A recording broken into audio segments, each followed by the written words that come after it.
The spacious hearing room of the Texas state capitol buzzed with anticipation. The joint legislative session of the House and Senate Border Security Committee had drawn an overflow crowd for what was expected to be a routine update on Operation Lone Star, Governor Greg Abbott's signature border security initiative. The marble columns and ornate woodwork of the historic chamber provided a dignified backdrop for what would soon become one of the most dramatic political confrontations in recent Texas history. At the front of the room, a long table with microphones had been arranged for the witnesses. Behind it sat a massive Texas state flag and the seal of the state, symbols of authority that had witnessed countless political debates over the decades. Facing this witness table were elevated desks arranged in a semicircle where the committee members sat, their nameplates identifying representatives from districts across the vast state. The gallery seating was filled to capacity with journalists, political staffers, advocacy groups, and citizens with direct interests in border policy. The atmosphere was charged with the partisan tension that had come to define immigration discussions in Texas, with clear divisions visible in the seating arrangements. Abbott supporters clustered on the right side of the gallery, critics on the left.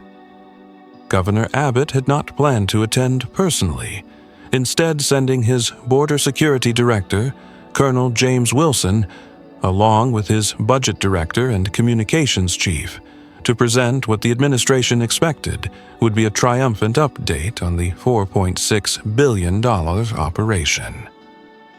Abbott's team had arrived early, setting up presentation materials and distributing glossy folders of statistics and photos, documenting what they considered the program's successes. The committee itself reflected the partisan divide of Texas politics: 8 Republicans and 5 Democrats, with Republican State Senator Robert Mendez serving as chair. Most observers expected the session to follow the established pattern. The administration would present impressive-sounding statistics. Republican members would ask supportive questions, highlighting the program's successes. Democrats would raise concerns about costs and humanitarian issues, and the ultimate narrative would remain largely unchanged. What few anticipated was the meticulous preparation that had been undertaken by Congresswoman Jasmine Crockett, who had requested to appear as an invited witness due to her role on the U.S. House Homeland Security Committee. Though not a member of the state legislature, her federal position and expertise on border issues had secured her a place on the witness list. She had arrived without fanfare, carrying only a slim leather portfolio, accompanied by a single aide who wheeled in a small case of supporting materials. The hearing began precisely at 10 a.m., with Senator Mendez calling the session to order and outlining the agenda. Presentations from state officials on Operation Lone Star's progress, testimony from invited witnesses, and questions from committee members. Today's hearing will provide a comprehensive update on our state's border security initiatives and their impact on public safety and state resources, Mendez announced. If you haven't already, make sure to hit that subscribe button and give this video a like. You're about to witness an extraordinary moment of political accountability when meticulous preparation meets confident assertions, leaving an entire team scrambling as their carefully crafted narrative crumbles in real time. Colonel Wilson approached the witness table first, his military bearing evident as he arranged his materials and began his testimony. His presentation was polished and confident, featuring impressive-sounding statistics projected onto large screens at the front of the chamber. Operation Lone Star has been an unprecedented success, Wilson declared. Since its inception, we've apprehended over 32,000 criminals, seized more than 422 million lethal doses of fentanyl and deterred countless potential crossings through our show of force along the border. For the next 30 minutes, Wilson detailed what he characterized as the operation's achievements, showing slides of National Guard troops at border positions, seized contraband, and graphs indicating downward trends in certain categories of border activity. His presentation emphasized the operation's role in filling the gap left by federal inaction and protecting Texans when Washington refused to do so. Following Wilson, the budget director outlined the financial aspects of the operation, acknowledging its significant cost, but framing the expenditure as an essential investment in Texans' safety and security. The communications director then presented polling data suggesting strong public support for the initiative across most regions of Texas. The presentations were met with predictable responses from committee members, Republicans offering congratulatory comments and softball questions that allowed the officials to elaborate on their successes, Democrats raising concerns about costs and humanitarian issues that the officials largely deflected with practiced talking points. Then came Congresswoman Crockett's turn to speak. At 42, the former civil rights attorney turned Congresswoman approached the witness table with quiet confidence. Dressed in a tailored navy suit, she arranged her materials methodically before acknowledging the committee. "Thank you, Chairman Mendez and committee members, for allowing me to share information relevant to your evaluation of Operation Lone Star," she began, her voice clear and measured. As a member of the U.S. House Homeland Security Committee, with direct oversight of border security operations, I believe it's essential that your deliberations include complete and accurate data about this program's implementation and effectiveness. The slight emphasis on complete and accurate caused Colonel Wilson to glance toward the governor's communications director, who shrugged almost imperceptibly. Crockett continued, "I've reviewed the materials presented today by the governor's team, and while they contain important information, there are significant omissions and contextual factors that are essential for a comprehensive evaluation of Operation Lone Star's effectiveness, costs, and impacts." She opened her portfolio and removed several documents. "With the committee's permission, I'd like to provide additional data from federal agencies, independent researchers, and, most importantly, the state's own internal assessments that don't appear in today's presentation." Senator Mendez nodded. "Please proceed, Congresswoman." Crockett placed her first document on the overhead projector. "This is the Texas Department of Public Safety's quarterly operational assessment of Operation Lone Star from last month. On page 42, which wasn't included in today's handouts, DPS analysts note that 86% of the 32,000 criminal arrests cited in Colonel Wilson's presentation were for misdemeanor trespassing charges filed against migrants on private property where the state had obtained permission to enforce trespassing laws, not for violent crimes or drug trafficking, as the public presentation implies. The document appeared on the large screens, with the relevant section highlighted. Colonel Wilson shifted uncomfortably in his seat as Crockett continued. "Furthermore, this analysis from the state auditor's office, again, not included in today's materials, indicates that the 422 million lethal doses of fentanyl referenced repeatedly in the operation's publicity materials includes seizures made by local and federal agencies in operations unrelated to Operation Lone Star, as well as seizures at ports of entry where the operation has no jurisdiction or involvement." She displayed a second document showing the auditor's breakdown of seizure statistics. The governor's communications director was now frantically typing on her phone, while the budget director whispered urgently to Colonel Wilson. "Perhaps Most significantly, Crockett continued, her tone remaining measured and professional rather than accusatory, this internal assessment from the Texas National Guard's leadership, obtained through official channels, documents that over 80% of Guard personnel deployed under Operation Lone Star have been positioned in locations that saw less than 0.5% of recorded border crossing attempts during the previous year. She displayed a map showing Guard deployments overlaid with CBP data on crossing patterns. The deployment pattern appears to prioritize visibility in population centers rather than operational effectiveness based on actual crossing data. The room had grown completely silent, with committee members from both parties leaning forward to examine the documents being displayed. The contrast between the glossy presentation from Abbott's team and the detailed internal assessments Crockett was revealing created a palpable tension. Regarding the budget presentation we just heard, Crockett continued, retrieving another document from her portfolio. The $4.6 billion figure significantly understates the operation's true cost. According to the Legislative Budget Board's comprehensive assessment, a gain not included in today's materials, when accounting for diverted resources from other state agencies, overtime costs, equipment depreciation, and local government reimbursements, the actual cost exceeds $7.2 billion to date. The budget director began hurriedly reviewing his materials, clearly searching for a way to counter this assertion.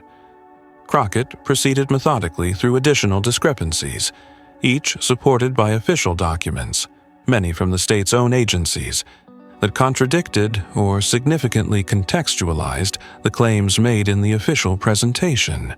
After presenting the factual discrepancies, Crockett shifted to effectiveness metrics. The stated goal of Operation Lone Star is to enhance border security and reduce irregular migration. By those metrics, we should examine the operation's actual impact rather than just its activities. She displayed a chart showing border crossing data from before and after the operation's implementation. According to the Department of Homeland Security's comprehensive data, which tracks actual crossing attempts rather than just apprehensions, the sectors of the border covered by Operation Lone Star have seen an average 3% decrease in crossing attempts since implementation, while comparable sectors in New Mexico and Arizona, without similar state operations, have seen an average 4% decrease during the same period. This revelation drew audible reactions from the gallery. The implication was clear. The multi-billion-dollar operation appeared to be performing slightly worse than areas with standard federal enforcement alone. Finally, Crockett said, "I believe this committee should have access to the Texas Department of Criminal Justice's assessment of the operation's impact on the state's court and prison systems." She displayed a memorandum showing massive backlogs in border county courts and increased costs to local jurisdictions. According to TDCJ's analysis, the focus on mass arrests for misdemeanor trespassing has created a processing backlog of over 17,000 cases in border counties, with average pretrial detention periods exceeding constitutional standards by 340%. The state has already faced 8 federal lawsuits for due process violations, with estimated liability exposure exceeding $43 million. As Crockett methodically worked through these documents, the demeanor of Abbott's team transformed visibly. What had begun as confident presentation of selected statistics had become a desperate scramble to address the comprehensive contradictions being revealed through the state's own internal assessments. The communications director was now engaged in an urgent text exchange, while Colonel Wilson whispered frantically to the budget director. Crockett concluded her presentation without raising her voice or making explicitly political statements. I've provided complete copies of all these documents for the committee's review, including their original sources and authentication information. My goal isn't to criticize the objective of border security, which we all support, but to ensure that this committee has complete and accurate information about how $7.2 billion in taxpayer money has been spent and what results it has actually produced. With that, she closed her portfolio and looked to Chairman Mendez. I'm happy to answer any questions the committee might have about these materials. For several moments, the hearing room remained completely silent. The contrast between the polished but selective presentation from Abbott's team and the comprehensive documentation Crockett had provided was stark and unmistakable. What made her presentation particularly devastating wasn't partisan rhetoric, but the fact that she had used the state's own internal assessments to contradict its public claims. Senator Mendez finally broke the silence. Colonel Wilson, would you care to respond to the information Congresswoman Crockett has presented? Wilson glanced at his colleagues before leaning toward his microphone. Chairman Mendez, we would need to review the specific documents the Congresswoman has referenced to provide a complete response. Some of these appear to be draft assessments or partial analyses rather than final reports. Crockett interjected politely. For clarification, Chairman, each document I've presented includes its final publication date, department head signature, and official designation as a completed assessment. None are drafts or partial analyses. A Democratic committee member, Senator Maria Rodriguez, seized the opening. Colonel Wilson, are you suggesting you're not familiar with your own department's operational assessment from last month? I'm familiar with the final reports approved for public release, Wilson replied, his confident tone now noticeably diminished. Some internal working documents might contain preliminary analyses that are refined before final conclusions are reached. So, to be clear, Rodriguez pressed, the Texas Department of Public Safety produces one set of analyses for internal review and a different set for public consumption. Before Wilson could respond, the communications director interjected. Senator Rodriguez, all agencies produce working documents that inform final reports. The materials presented to this committee represent the comprehensive official position of the agencies involved. This attempted deflection only heightened the contrast Crockett had established. A Republican committee member, Representative James Thompson, who had previously been a reliable supporter of Operation Lone Star, now posed an unexpected question. Congresswoman Crockett, these documents you've presented, particularly the Guard deployment map overlaid with crossing data, are disturbing if accurate. Can you clarify how you obtained these materials and verify their authenticity? Crockett nodded. Certainly, Representative Thompson. Each document was obtained through official channels, either public records requests, federal state information sharing protocols, or direct provision from the relevant agencies to my congressional office as part of our oversight function. The authentication information is included in the packets provided to the committee, including document identifiers, official seals, and signature validations. She added, I want to emphasize that I'm not presenting leaked or unauthorized materials. These are official assessments produced by state agencies with taxpayer funding, assessments that, for whatever reason, weren't included in today's official presentation, despite their direct relevance. The strategic brilliance of Crockett's approach was becoming clear to everyone in the room. By using only official documents and maintaining a professional, non-partisan tone, she had made it nearly impossible for Abbott's team to dismiss her presentation as politically motivated. The evidence wasn't coming from Democratic sources or media investigations.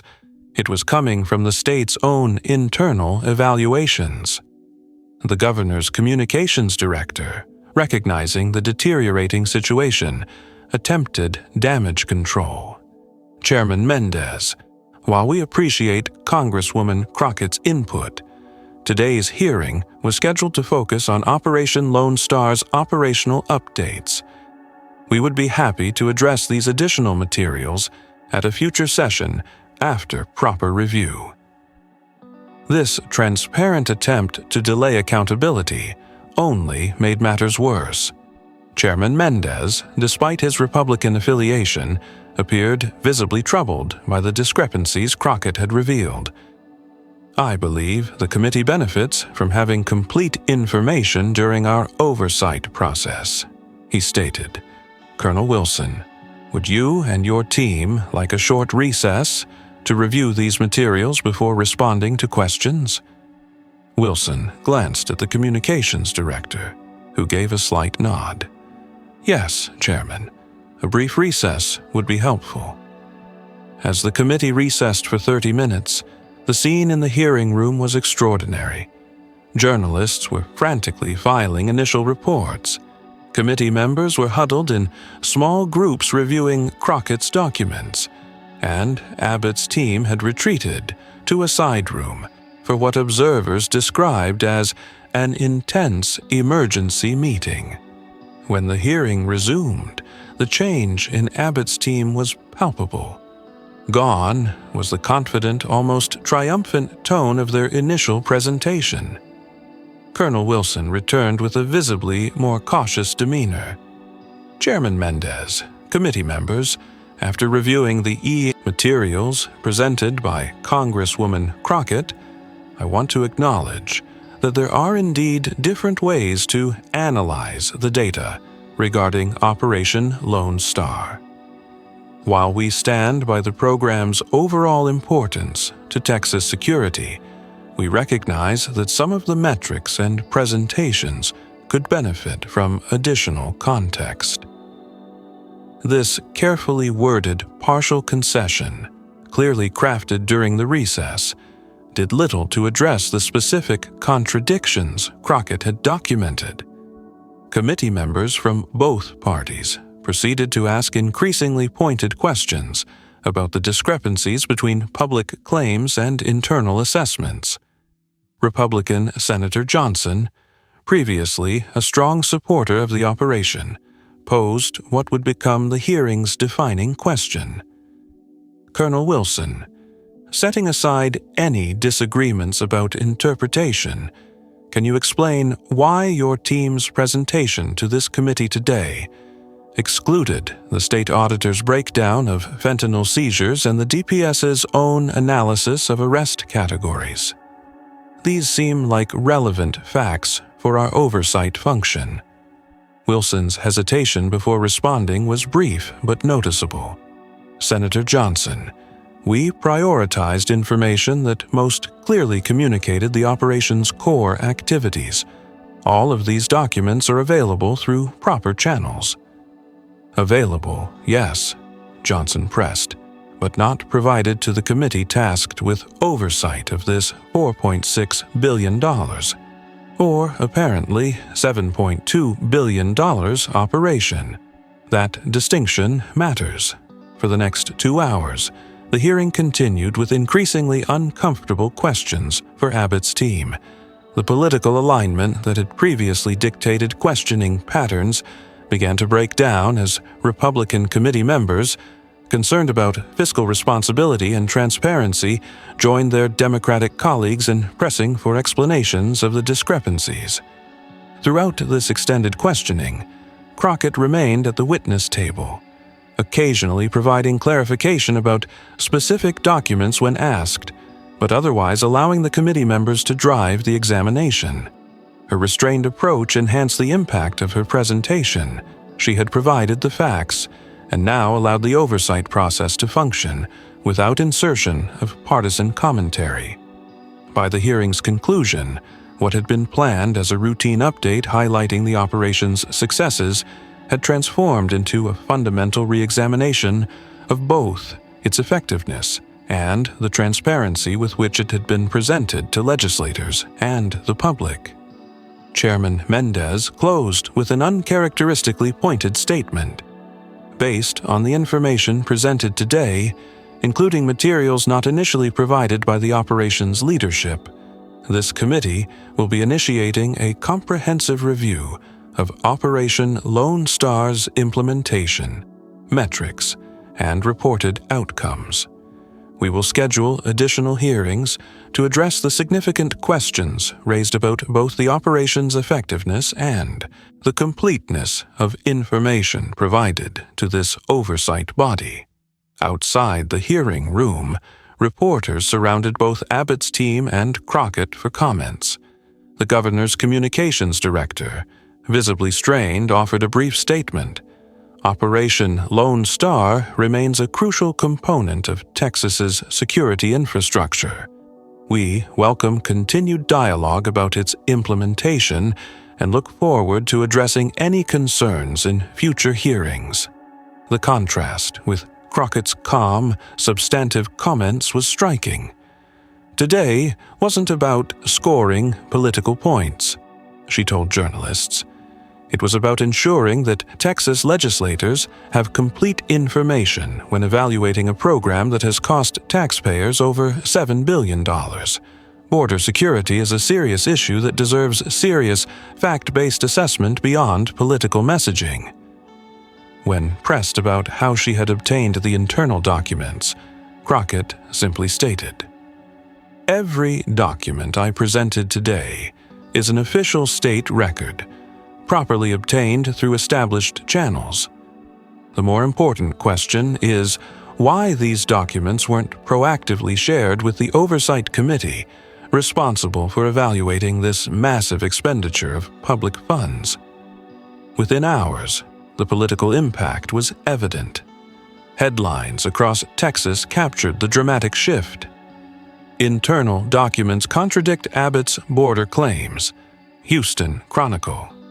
Operation Lone Star Zone.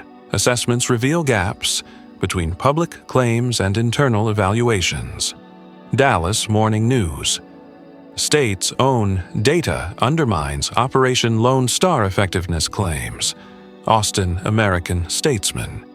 For Abbott's administration, the damage control efforts were hampered by the nature of Crockett's presentation. Because she had used only official state documents and maintained a professional, nonpartisan tone, attempts to dismiss her as politically motivated gained little traction. The focus remained squarely on why the administration had presented selective information to the Oversight Committee while withholding the state's own, more comprehensive assessments. The governor's team faces a credibility problem that transcends typical partisan divisions, noted a political analyst on local television that evening. When your own internal evaluations contradict your public messaging, and those contradictions are revealed through official channels rather than leaks or partisan sources, the usual deflection strategies don't work. The political consequences extended beyond immediate media coverage. 3 Republican state senators who had previously supported Operation Lone Star unequivocally now called for a complete reassessment based on comprehensive data rather than selective presentations.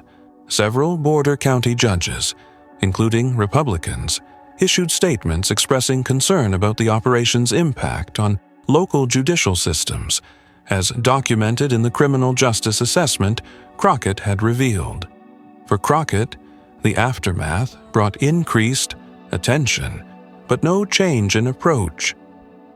In subsequent interviews, she maintained her focus on substantive evaluation rather than political attacks. "This isn't about being for or against border security," she explained in a CNN interview. "It's about whether we're implementing effective policies based on accurate data and whether public funds are being used efficiently." Those questions should transcend partisan politics. When asked how she had prepared for the hearing, Crockett credited methodical research rather than political strategy. "I simply reviewed all available official assessments of the operation, noted the discrepancies between internal evaluations and public claims, and ensured I had proper authentication for each document. The impact came from the documents themselves, not from my presentation of them." Political scientists noted the effectiveness of Crockett's approach. What made her presentation so powerful wasn't rhetorical skill but substantive preparation, explained a professor from the University of Texas. By using only official state documents and maintaining a professional tone, she made it nearly impossible for the administration to dismiss her findings as partisan attacks. The facts spoke for themselves. Communications experts began citing the Crockett method as a model for effective oversight. Rather than beginning with accusations or partisan framing, she simply presented authenticated documents that revealed discrepancies between internal assessments and public claims, observed a political communications consultant. That approach is much harder to counter than typical political attacks because it's grounded in the organization's own evaluations. 3 months after the hearing, the Joint Border Security Committee released its interim report, which incorporated many of Crockett's revelations and called for significant reforms to Operation Lone Star's implementation, metrics, and reporting requirements.